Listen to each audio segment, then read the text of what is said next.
지금부터 거룩하신 그리스도 예수 이름으로 본 예배를 시작합니다. 사도신경으로 우리의 신앙을 고백하겠습니다. 전능하사 천지를 만드신 하나님 아버지를 내가 믿사오며 그 외아들 우리 주 예수 그리스도를 믿사오니 이는 성령으로 잉태하사 동정녀 마리아에게 나시고 본디오 빌라도에게 고난을 받으사 십자가에 못 박혀 죽으시고 장사한 지 사흘 만에 죽은 자 가운데서 다시 살아나시며 하늘에 오르사 전능하신 하나님 우편에 앉아 계시다가 저리로서 산자와 죽은 자를 심판하러 오시리라.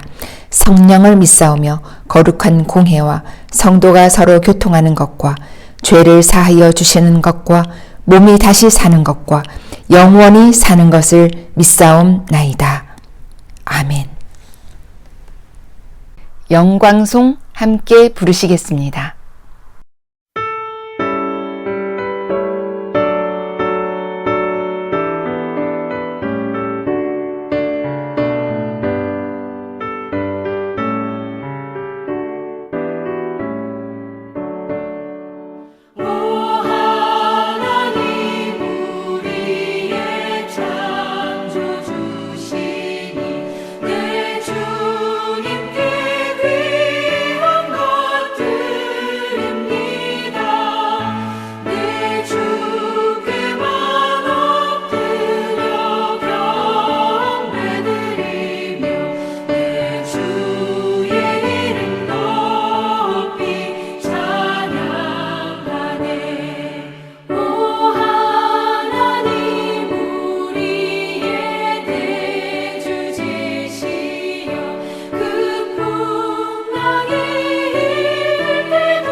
주 기도문으로 예배 기도를 함께 드리겠습니다.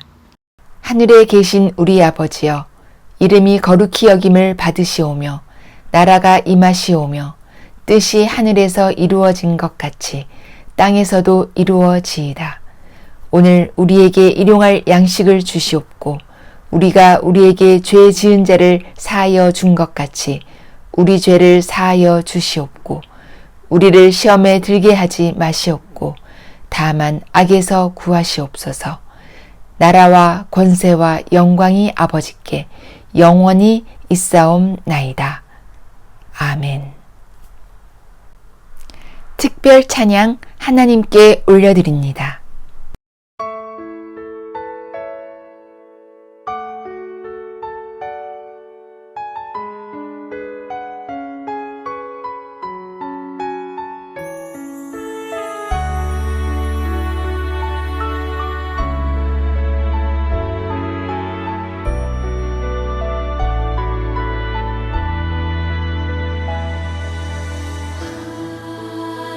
하나님은 우리의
생명의 말씀 시간입니다. 무난합니다. 이제 말씀드리려 하는 몇 설교는 저의 영적 경험의 그 감정에 기초하여 구성되었습니다. 2020 9월 하순 어느 먼동틀 무렵 갈렙이 사도행전 8장 26절의 그 빌립처럼 성령에 들려간 것이었을까? 고린도후서 12장 3절의 바울처럼 몸 안에인지 몸 밖에인지 모르거니와 베드로 등 예수님의 제자들, 그들의 그 갈릴리 어업장, 요한복음 21장 1절로 14절 사이에 기록된 바 그 디베리아 바닷가 그 한편 돌기 위해 제가 옮겨져 안치워져 있는 겁니다. 때도 오늘날이 아니라 2000년 전으로 거슬러 올라간 그때의 베드로와 그 제자들 배가 무트로 가까이 들어오던 바로 그날이었습니다. 그런데 제가 안치워진 그 한편 돌기 건너편 돌기 바위 위에는 눈에 보이지 않으되 보임보다 더 실체이신 예수님께서 누굴 찾고 계셨습니다. 그 앞에 몇 학자, 전도사, 목사 등 각기 그 주님께 대하여 제가 가오리까 이렇게 문의하였으되 주께서 허하지 아니하시기로 제가 두렵고 떨리는 마음으로 제 손으로 제 가슴을 가리키며 묵은 말로 저희옵니까? 라고 말씀드렸었더니 그러하다 하시기로 주님 앞에 나아갈 때에 마치 그 누가복음 1장 그 17절의 엘리야의 심령이 세례 요한에게 들어가며 그 세례 요한이 엘리야처럼 되어 약대 트롯의 광야로 나갔던 것처럼 배에서 뛰어내려 주님께로 나오던 베드로의 그 감정이 내 감정에 들어와 그의 감정을 제가 감정하게 되었지 뭡니까? 그런데 참 놀라웠게도 제 감정으로 감정되어진 바 그 베드로의 심정은 우리 세대가 그때 그 순간에 베드로가 가졌을 것으로 여기 온 바 말하자면 주께서 명하신 바 복음사역의 사명을 버리고 믿음이 약해져서 물고기 잡으러 가노라 하고 본디 저희 어장에 와서 이제 고기를 잡고 있는 중인데 그런 중에 뜻밖에 오신 주님을 배웠던 터라 이 베드로 무척이도 맹구스러워하면서 회개하는 심정으로 여러 가지 복잡한 마음으로 주께 나아갔으리라 라고 하는 우리들의 그 예상과는 다른 것이었습니다. 제가 베드로의 감정을 감정해 본 바 베드로의 감정은 우리가 생각해온 그런 주께 대하여 미안함, 놀라움 그런 것이 아니었습니다. 마치 초등학교 3학년 학생이 모처럼 100점 맞은 시험지를 들고 의시되면서 그 부모 앞으로 달려가면서 자랑하고 싶어하는 그 학생의 감정과 같은 감정이었지 뭡니까? 베드로의 그때 그 주 앞으로 나아가는 그 감정이 말입니다. 이를 감정케 하신 주께서 제게 이 베드로를 비롯한 동료 제자들이 지금 내가 감정한 이런 감정을 갖게 된 배경, 그동안 너희가 생각해 왔던 것과 전혀 다른 초3 학생 100점짜리 시험지 들고 부모 앞으로 가던 그 감정, 이 감정을 이 제자들이 갖게 된 그 배경을, 그 실상을 알게 해주셨는데, 예루살렘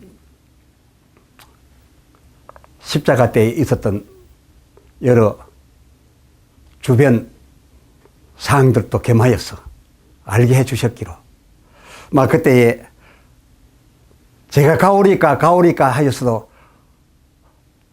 허락되지 아니하였던 그 주의 사자들에게 제가 오라함 입어서 깨달음을 얻었으니 이 깨달음을 우리 사역자님들에게 그리고 성도들에게 전하여 드리는 것이 도리어 책무인 줄 알아서 이제부터 말씀드리려 합니다. 하면 갈렙 3927, 예, 갈렙의 구약 39, 신약 27, 뜻이 하늘에서 이룬 것 같이 의 주제로 오늘 첫 시간 본문은 마태복음 26장 72절로 75절입니다. 시몬 베드로에 관하여 말씀드리겠습니다. 72절. 베드로가 맹세하고 또 부인하여 이르되 나는 그 사람을 알지 못하노라 하더라. 조금 후에 곁에 섰던 사람들이 나와 베드로에게 이르되 너도 진실로 그 도당이라. 내 말소리가 그를 표명한다 하거늘. 그가 저주하며 맹세하여 이르되 나는 그 사람을 알지 못하노라 하니 곧 달기 울더라. 이에 베드로가 예수의 말씀에 다 울기 전에 내가 3번 나를 부인하리라 하심이 생각나서 밖에 나가서 심히 통곡하니라. 아멘. 베드로가 그 추궁하던 자들에게 예수와 함께한 자 아니라며 예수의 제자인 것을 3번 부인하였던 그 때는 마태복음 26장 65절 대제사장이 자기 옷을 찢으면서 그 66절 그대들 생각은 어떠하뇨? 라고 물음에 둘러섰던 모든 이들이 저를 사형에 처함이 마땅하다, 사형에 해당하노라 이렇게 외치는 공개적인 재판, 회의를 거치면서 이어 그 67절에 예수를 조롱하고 얼굴에 침 뱉으며 채찍으로 무지막지 치던 바로 그 밤, 밤 사이였어요. 장소는 베드로의 그 당하였던 일의 장소는 69절 그 바깥들, 그러니까 예수님이 지금 당하고 계시는 그 공회당 안뜰의 연한 바깥들입니다. 그러니까 예수님은 안뜰이고 바로 연결되어 있는 그 연한 바깥들이라고 기록되었으니 거리가 가까워서 누가복음 22장 61절 베드로의 부인하는 것을 주께서 다 들으시기도 하셨고 또 돌이켜 그를 바라보시기도 하셨던, 또 자기를 바라보고 계시다는 것을 바로 알 수 있었던 그 두 사이 간격이었으니 그러니까 함께 있었다 그 말입니다. 한 곳에 함께 있었음이었습니다. 그러므로 이 베드로 이때 이전까지만 해도 마태복음 26장 33절 제가 동료들 앞에서 또 예수님 앞에서 당당하게 공언해 온 바 그대로 예수를 버리지 아니하였습니다. 이 베드로가 예수님 고난 받으시는 채찍에 맞으시는 그 안뜰의 연한 바깥들까지 갔으니까 자기가 공언했던 대로 예수를 버리지 아니하였음이 맞습니다. 예수에게서 흩어져 떠나가지 아니하였음이었습니다. 이때까지만 해도 자기가 공언한 바를 지켰는데, 그런데 그런 그가 주변에 추궁을 받게 되자 예수를 가리켜서 누가복음 22장 57절 머리를 저으며 저를 알지 못하노라. 58절 결코 한당이 아니로다. 요한복음 18장 26절 자기에게 기배였던 베드로에게 기배였던 자의 일가가 다가와서 이 자가 동산에 예수와 함께 있었던 것을 내가 보았소라고 증거합니다. 그 증거에도 불구하고 결단코 나는 저를 모른다 이렇게 3번 부인하는데, 날이 새고 있음을 알리는 달기 울었지 뭡니까? 서서히 밝아오는 그 여명의 예수님 쪽을 향하여 바라보니 예수님이 그동안 부인하고 있던 자기를 마냥 바라보고 계셨던 것이지 뭡니까? 지금도 바라보고 계시는 겁니다. 그렇게 고난을 받고 조롱을 당하시고 채찍에 맞으시고 어려운 상황 속에서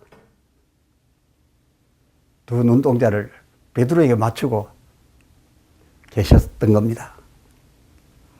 바로 이 상황에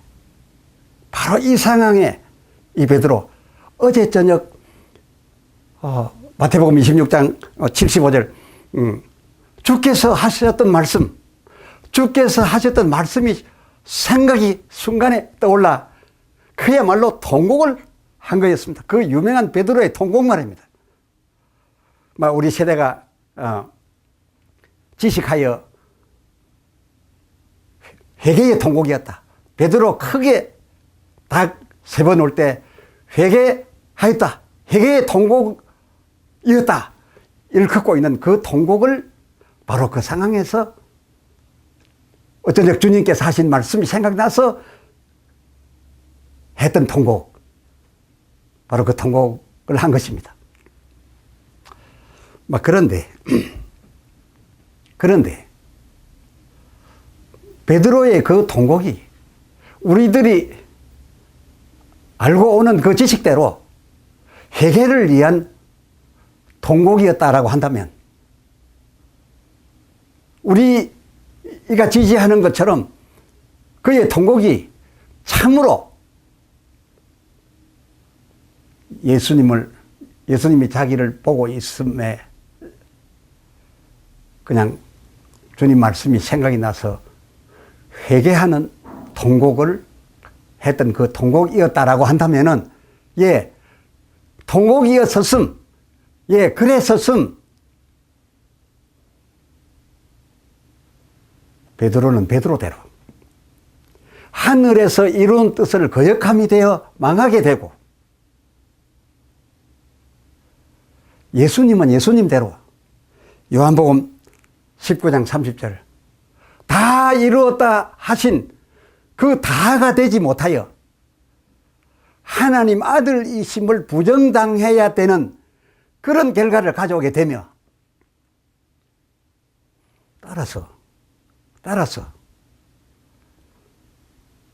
정확무오하신 하나님, 그의 말씀은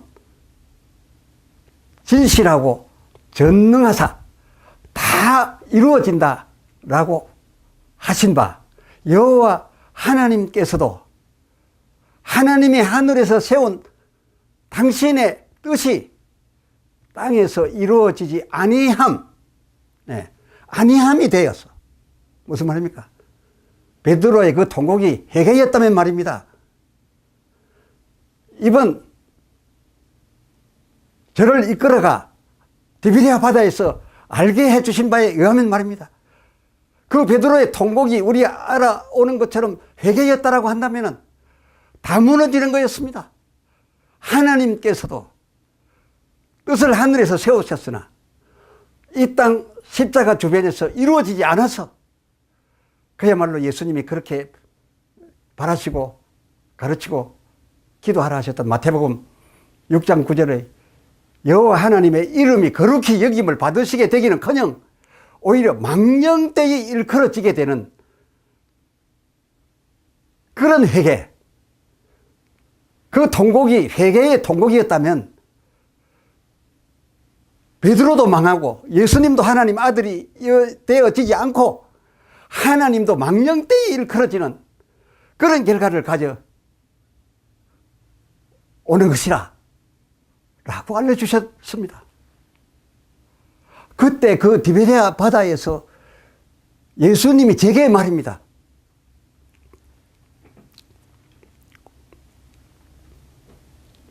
실로 그러고서 보니 성경을 편견 없이만 보았더라도 베드로는 문자 그대로 통곡하였을 뿐이지 그 통곡에 회개가 되려고 하면 회개의 핵심 요소인 주여 내가 주를 3번이나 부인한 것을 용서하여 주옵소서, 이게 기본입니다. 회개는 자기의 죄를 자복하고 용서를 받는 것이지 그걸 해서 받는 게 아니죠. 그 자복하는 내용이 진실하고 북받쳐 올려서 통곡을 곁들였다면 그건 참 좋은 일이지만은 베드로의 통곡 거기에 대하여 회개라고 할 수 있는 핵심 요소 부인한 것을 용서해 주옵소서도 담기지 않았고, 또 정말로 회개를 했다라고 한다면은 그 통곡, 회개의 통곡을 했다면 주여 저를 용서해 주옵소서 앞에서 3번 부인한 것이 다 이제 무효가 되고 역시 한당이었구나 이렇게 해서 그 주변 사람들에게 바로 붙들려서 해야 되는데 다 붙들려고 했는데 붙들리지도 않았으니 어찌 베드로의 그것을 회개한 것이라 할 수 있겠느냐, 그것입니다. 편견 없이 치우침 없이 성경을 문자대로만 보았다 하더라도 회개라고 할 수는 없는 통곡이었습니다. 성경은 오히려 베드로의 그 통곡이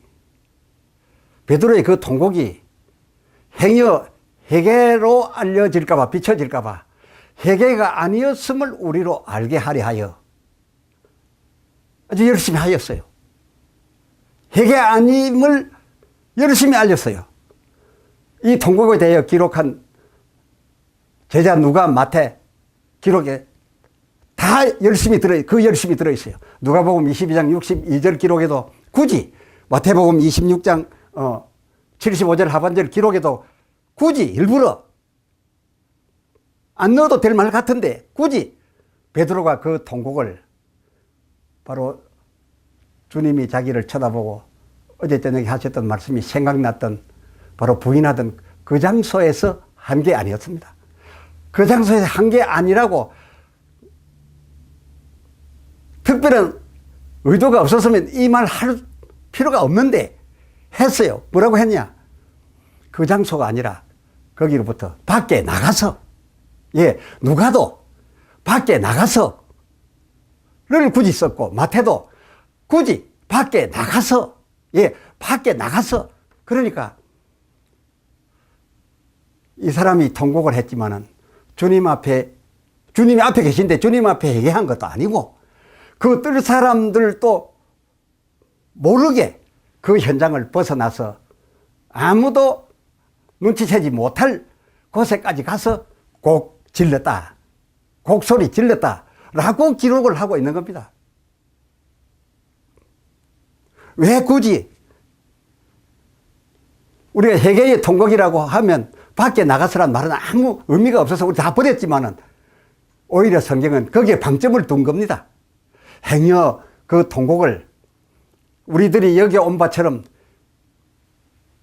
후대의 사람들과 그 당시의 사람들이 회개한 것이라고 여길까봐, 회개라고 여길까봐서 일부러 회개 아닌 것을 방점을 두어서 강조하고 있으므로 우리들이 필요 없이 거의 던져버린 밖에 나가서라고 굳이 어찌 보면 영양가 없는 말 같으나 그러나 굉장한 의미가 부여되어서 그렇게 수식을 하고 있는 겁니다. 베드로의 그 통곡이 만일 그에게 회개였음, 뜻이 하늘에서 이룬 것 같이가 아니 되기 때문에 이 기록자들이 성령의 감동으로 이 밖에 나가서를 강조했다 그것입니다.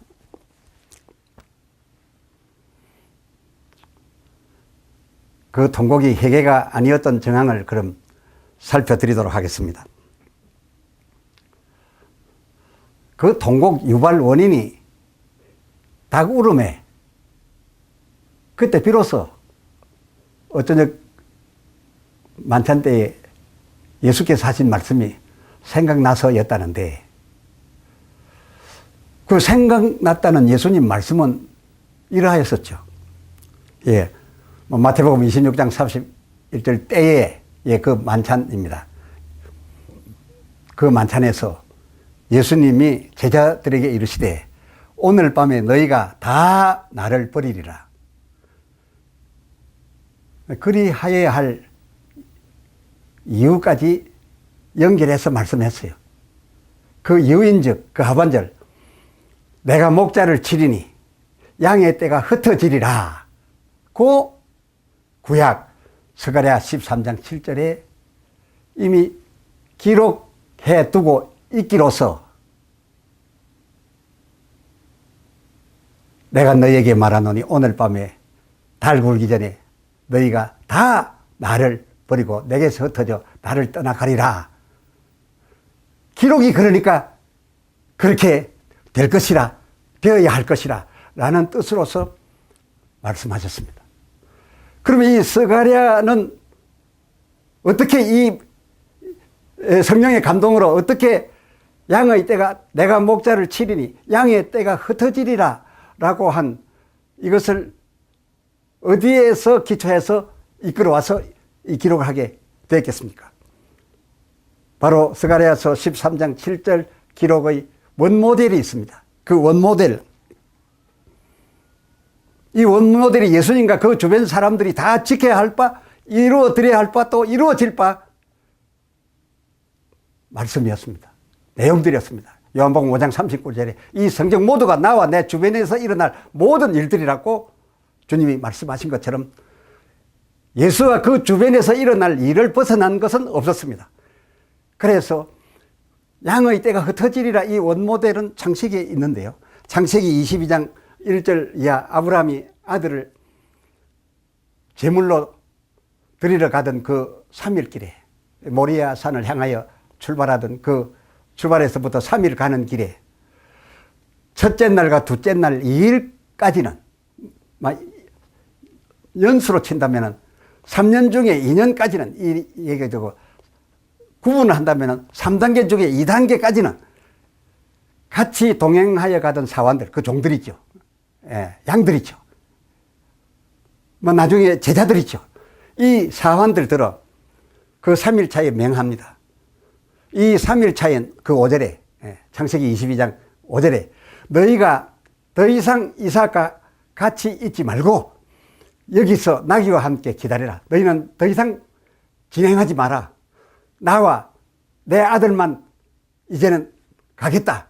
라고 하였음에 그 사원들이 어찌하였다라고 기록되었습니까? 그대로 순종하여 거기에 머물러졌기 때문에 그 3일차 들어가서 제물이 되어지는 그 과정은 아무도 볼 수 없는 그런 간격을 유지시켜 놓았던 것. 또 사람들이 그 따라하였음.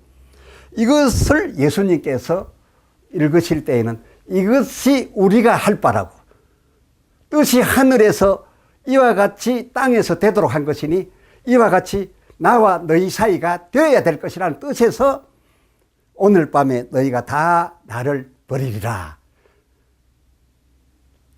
더 구체적으로 속마음은 너희가 다 버리고 떠나야 하느니라. 왜 그러냐? 기록이 그리 되어 있다.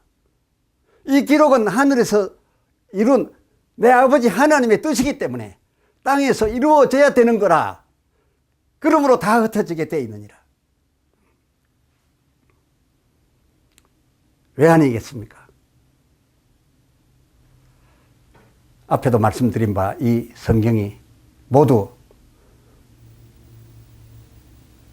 모든 것이 다 예수님과 함께하는 자들, 그리고 앞으로 있어질 모든 예수에 관련된 기록이 그렇게 된 것이래. 예. 참 이 모든 것 중에서도 특히라 할 수 있는 아브라함이 치레한 아들 이삭, 근데 모델이니까 죽었다가 살아나게 할 수까지는 없으니까 칼을 들어 죽는 것까지 하고 그 다음에는 그의 죽음을 창세기 22장 9절에 여호와 이레 그 짐승을 갖고 와서 죽여서 제사를 하나님께 올린 바인데, 그러니까 이 둘을 합하여 이삭이 죽은 거죠. 아브라함의 아들이 아버지에 의해서 제물로 바쳐졌고 하늘로 올라간 것이죠. 그래서 이 아브라함 아들 이삭 플러스 여호와 일의 짐승 제단이야말로 이 성경 모든 예수 그리스도의 행할 바 또 그에 대한 기록들 중에서도 더욱 핵심으로 예수 그리스도의 이 마지막 절정의 순간 십자가의 현장을 가리켰던 것 아닙니까? 그렇다라고 한다면 예수 그리스도를 십자가에 달기 위하여 치던 바로 그 장소 안에까지는 여태까지 따라오던 첫째 날과 둘째 날까지 따라오던 그 사환들, 그 예수님으로 말 같으면 그 제자들입니다. 나귀와 함께 더 이상 따라오지 말고 거기 머물려 졌던 거, 이게 기록입니다. 이것이 땅에서 이루어질 바 하나님의 보여주신 모델이요 뜻기록입니다. 그러니까 이 기록 역시도 이 제자들이, 예수님뿐만 아니라 제자들이 지켜야 할 바였습니다. 이 기록대로 제자들과 몇 여인들도 이날의 예수에게서는 그 마지막 순간, 그 십자가의 현장, 그 고난을 받으시는 그 모든 것에 들어갈, 그 절정에 들어갈 때에는 제자가 되었던 여인들이 되었던 흩어져야 했습니다. 아버지와 아들밖에 없었습니다. 그러므로 혹 따라갔다가 한당 함께 한 자로 추궁을 당하게 되었다 하더라도 두 번이고 세 번이고 그때는 아마 거기까지 모르고 혹시 따라갔다 하더라도 한당이라고 취급되면 안 되지요.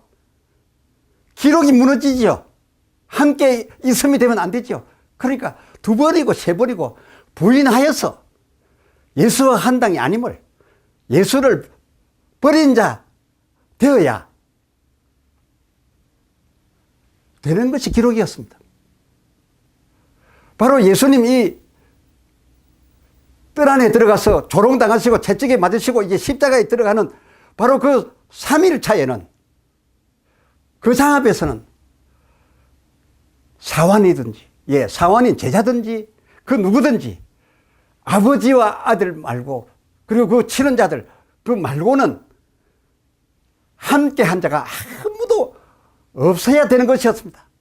이제 이 말씀 이어가면서 왜 그래야 만인의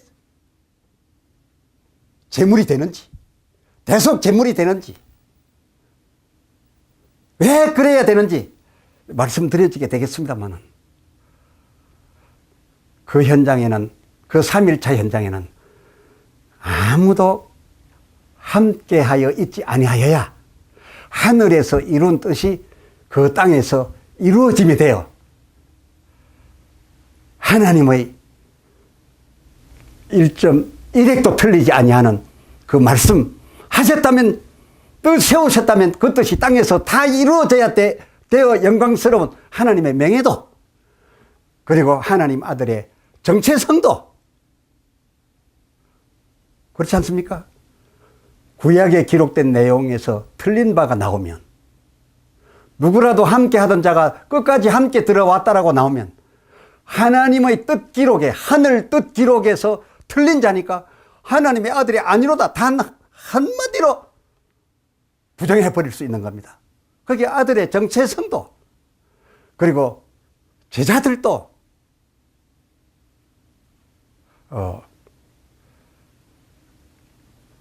그것이 함께 있지 아니하여야, 그리고 갔다 하더라도 부인하고 떠나야 모든 세상에 인식되어지기를, 제자들 저희들도 정당해지는 겁니다.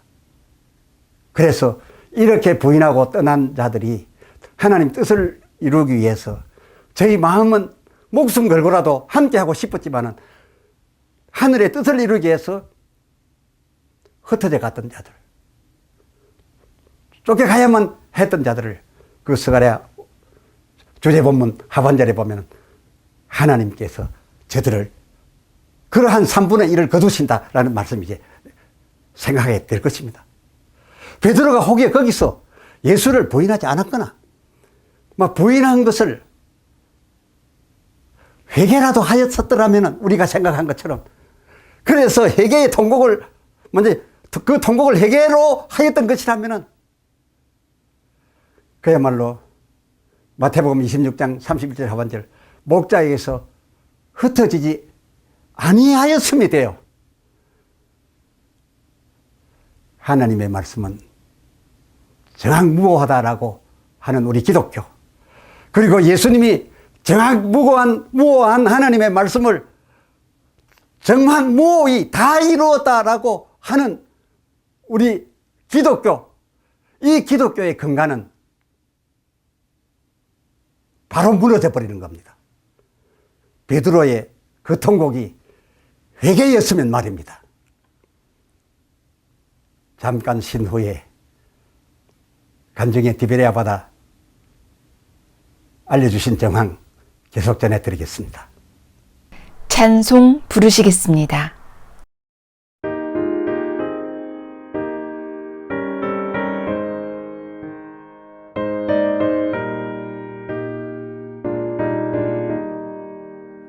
주님의 뜻을 이루소서. 고요한 중에 기다리니 지능과 같은 날 빚으소.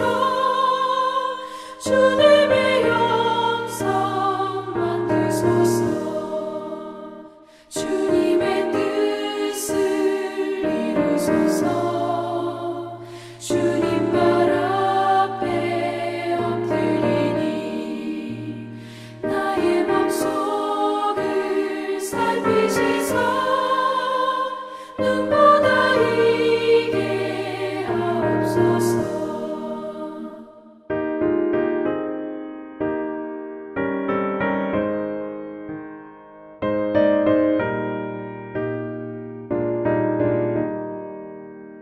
주님의 뜻을 이루소서. 병들어 몸이 피곤할 때 권능의 손을 내게 펴서 강건케 하여 주옵소서. 주님의 뜻을 이루소서. 온전히 나를 주장하사 주님과 함께 동행함을 만민이 알게 하옵소서.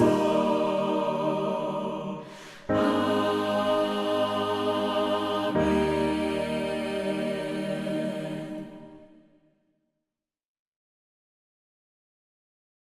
성경 축도문으로 축복하겠습니다. 여호와는 내게 복을 주시고 너를 지키시기를 원하며 여호와는 그 얼굴로 내게 비추사 은혜 베푸시기를 원하며 여호와는 그 얼굴을 내게로 향하여 드사 평강 주시기를 원하노라. 아멘. 이로써 예배를 마칩니다.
주옵소서.